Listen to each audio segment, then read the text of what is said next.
Space infrastructure could become strategically important. A major orbital habitat would be vulnerable to collisions, radiation, technical failures, and potentially geopolitical conflict. Even today, space debris is a serious concern. Thousands of active satellites operate around Earth, alongside enormous numbers of tracked debris objects and many smaller fragments that are difficult to monitor.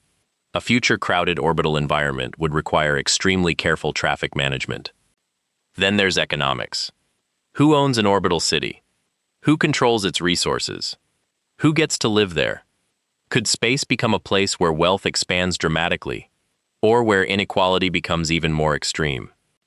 These aren't science fiction questions anymore. They're early versions of questions humanity is already beginning to confront as commercial activity in space expands. So if a city like this ever appears above Earth, it won't just represent a technological achievement. It could represent the beginning of a completely new economic and political environment.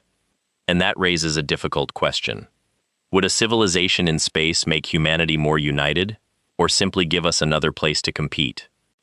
Maybe humanity will spread through the solar system without ever building anything resembling a giant mothership. We don't know. But if this changed the way you think about the future of spaceflight, hit like, subscribe, and follow for more science and technology stories grounded in real research.